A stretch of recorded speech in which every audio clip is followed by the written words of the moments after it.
आप देख रहे हैं डार्क फाइल्स। तो चलिए बढ़ते हैं आज की इस कहानी की ओर। घर से निकाल दिए जाने के बाद मैं शहर आ गया। शहर में कई जगहों पर भटकने के बाद मुझे काम तो मिल गया, मगर रहने के लिए कोई घर नहीं मिल रहा था। मगर ये परेशानी भी ज्यादा दिनों तक टिकी नहीं। बहुत जद्दोजहद करने के बाद मुझे रहने के लिए कम भाड़े में एक घर मिल गया। घर मेरी उम्मीद से भी बहुत ज्यादा बड़ा था। वो 2 मंजिला इमारत थी। नीचे वाले फ्लोर में एक बड़ा सा हॉल और एक कमरा था। बाकी 3 कमरे ऊपर वाले फ्लोर पर थे। घर की देखभाल करने के लिए एक केयर टेकर भी था। कुल मिलाकर उस घर को डाक बंगला बोलना गलत नहीं होगा। मगर एक चीज बहुत अजीब थी। उस घर के बगान में एक कब्र बना हुआ था और उस घर के आसपास दूसरा और कोई घर नहीं था। और तो और उस घर का जो केयर टेकर था वो अंधेरा होने से पहले ही अपने घर चला जाता था। एक शाम जब मैं हॉल रूम में बैठा हुआ था, तभी उस घर का केयर टेकर, जिसका नाम फिरोज था, वो मेरे पास आकर बोला, साहब अब मैं चलता हूँ, आपका खाना बनाकर रख दिया है, खा लीजिएगा। जिस पर मैंने कहा, 1 मिनट फिरोज, जरा बैठे तो, तुमसे कुछ बात करनी है। इस पर फिरोज मेरे सामने वाले सोफे में बैठ गया। तब मैंने पूछा, अच्छा इस घर के बगान में कब्र किसका है? क्योंकि कब्र तो कब्रिस्तान में होते हैं ना। इस पर फिरोज बोला, अच्छा वो कब्र? साहब वो मेम साहब का कब्र है, जो इस घर की मालकिन थी। उनको इस घर से बहुत लगाव था, इसलिए उनकी कब्र को वहीं पर दफना दिया गया। फिरोज के इतना बोलते बोलते ही मेरी नज़र हॉल रूम के दीवार पर लगे एक बड़े से सफ़ेद पर्दे पर गई, जो शायद किसी चीज को वहां पर ढकने के लिए लगाया गया था। उस पर्दे को देखकर मैंने फिरोज से दोबारा पूछा, ये क्या है फिरोज? क्या ढका हुआ है इसके पीछे? इस पर फिरोज बोला, इस पर्दे के पीछे उसी मेम साहब की फोटो है। तो मैंने बोला, पर ये ढका हुआ क्यों है? फिरोज बोला, इसके पीछे एक लंबी कहानी है, सुनिए। आगे फिरोज ने बताना शुरू किया। आज से करीब 6 साल पहले इस घर की मालकिन यहीं रहा करती थी। मालकिन बहुत खूबसूरत थी और उनके पीछे हर वक्त लड़कों का हुजूम लगा रहता था। मगर मालकिन को अपनी खूबसूरती पर बहुत घमंड था। ऐसे ही एक रात जब मालकिन इसी घर के एक कमरे में सो रही थी, तभी पता नहीं कैसे उनके कमरे में एक लड़का आ गया और उनके चेहरे पर तेजाब छिड़ककर उनका पूरा चेहरा जला दिया। जब मालकिन ने उठकर अपने आप को शीशे में देखा, तब वो अपने इस चेहरे को बर्दाश्त नहीं कर पाई और उन्होंने इसी घर में फांसी लगाकर खुदकुशी कर ली। तभी से उनकी ये तस्वीर शापित हो गई है। जो भी इस तस्वीर को देखता है उसके साथ बहुत बुरा होता है, यहाँ तक कि उसकी जान भी चली जाती है। फिरोज की सारी बात सुनने के बाद मैंने कहा, तो फिर इस तस्वीर को यहाँ से हटा क्यों नहीं देते? तो इस पर फिरोज बोला, आपको क्या लगता है हमने कोशिश नहीं की होगी? हमने इस तस्वीर को हटाने से लेकर जलाने तक सब कुछ करके देख लिया, मगर कोई फायदा नहीं है। खैर अब मैं चलता हूँ साहब, घर पर बीवी अकेली होगी। इतना बोलकर फिरोज वहां से चला गया। फिरोज के जाते ही मैंने भी दरवाजा बंद किया और अपने कमरे की ओर चल दिया। अब तक पूरी तरह से अंधेरा हो चुका था। घड़ी में वक्त देखा तो शाम के 7 बज रहे थे। फिरोज की सारी बातों को एक बार फिर से सोचने के बाद मैंने मन ही मन में कहा, ना अभी के वक्त में ऐसी थोड़ी कुछ होता होगा, ये सब फालतू बात है।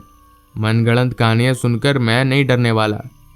कुछ वक्त और बीता, जिसके बाद तकरीबन रात के 9 बजे तक मैंने खाना खा लिया और घर के सारी खिड़की दरवाज़ों को एकाएक बंद करने लगा। सभी खिड़कियों को बंद करते करते मैं जब उस खिड़की के पास पहुंचा जहां से बगान में बना वो कब्र दिखता था, तभी उस खिड़की को बंद करते वक्त मुझे उसी कब्र के ऊपर कोई बैठा हुआ दिखा।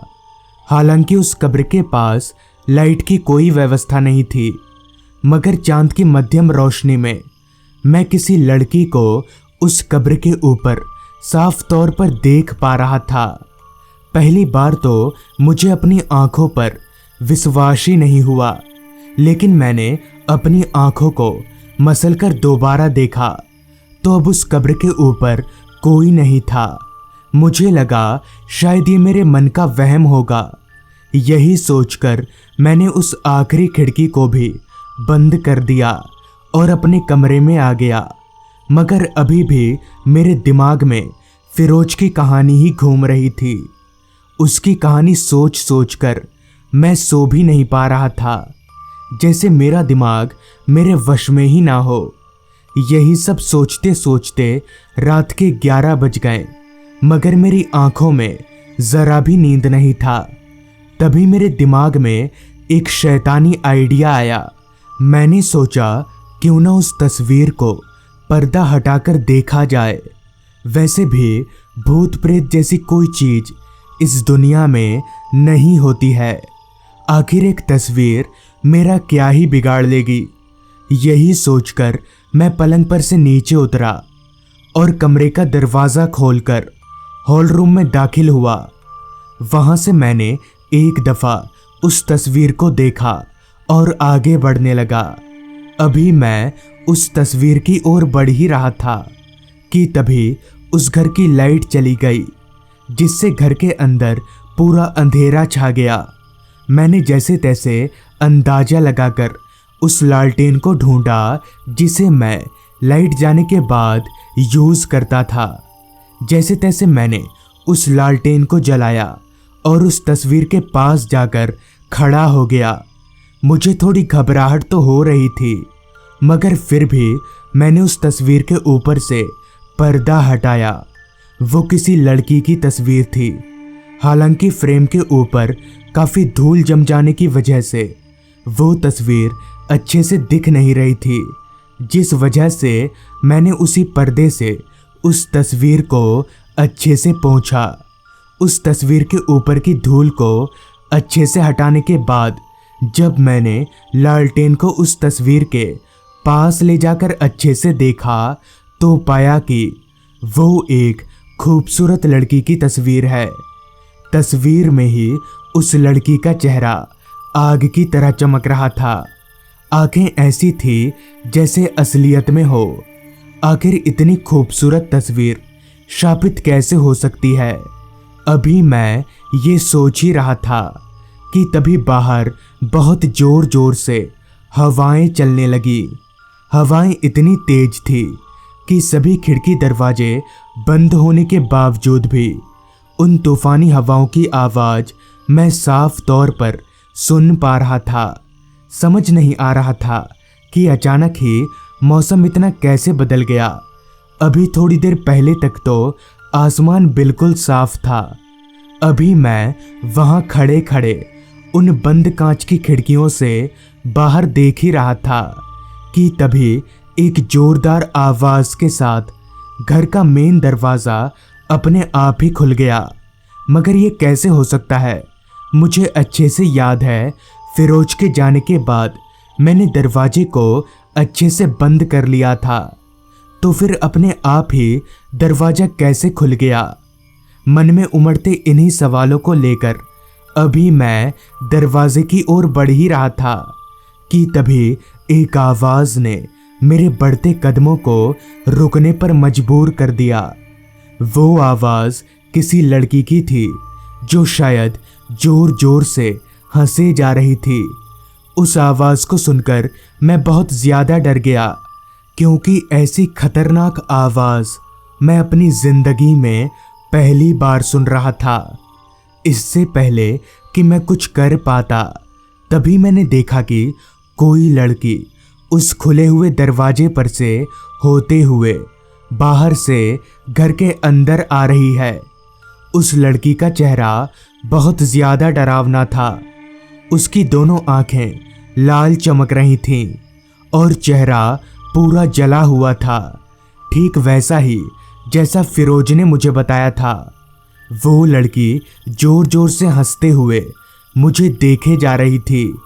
उसकी हंसी में एक अलग किस्म का डर था जो शब्दों में बयां कर पाना नामुमकिन है।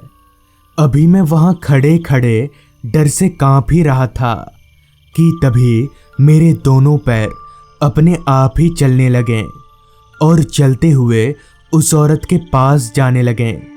मैं अपने पैरों को रोकने की बहुत कोशिश कर रहा था, मगर मैं कुछ नहीं कर पा रहा था। मैंने एक दो बार जोर से चीखना भी चाहा, मगर मैं ऐसा कर नहीं पाया। उस वक्त मेरा शरीर मेरे बस में नहीं था, बल्कि उस लड़की के बस में था जो मुझे किसी पुतले की तरह इधर से उधर नचाए जा रही थी। डर और घबराहट अब मेरे सर पर चढ़ चुका था। मैं अपना होश खोने लगा था और तभी मेरा पैर किसी भारी भरकम चीज से जा टकराया और संतुलन बिगड़ने की वजह से मैं जमीन पर गिर गया। फिर उसके बाद क्या हुआ मुझे कुछ याद नहीं। अगली सुबह जब मेरी आंख खुली तो मेरा सर गोद में लिए फिरोज मेरे चेहरे पर पानी के छींटे मार रहा था। मैंने उठकर फिरोज को सारी बात बता दी। सारी बात सुनकर फिरोज बोला, साहब आपको मैंने मना किया था ना, फिर आप क्यों देखने गए उस तस्वीर को? वो तो अच्छा हुआ आपके बगल में लालटेन जला हुआ था, वरना पता नहीं क्या होता। ये सुनकर मैंने अपने आप को खुशनसीब माना और उसी दिन से मैंने वो डाक बंगला हमेशा हमेशा के लिए छोड़ दिया। मगर ये सोचकर आज भी मेरी रूह कांप जाती है कि अगर उस रात मेरे हाथों में लालटेन ना होता तो क्या होता। तो दोस्तों, ये थी आज की कहानी। अगर आपको ये कहानी अच्छी लगी हो तो चैनल को ज़रूर सब्सक्राइब कर लें। तो मैं आपका दोस्त आर्यन जल्द ही मिलूंगा आपसे ऐसी ही एक कहानी के साथ।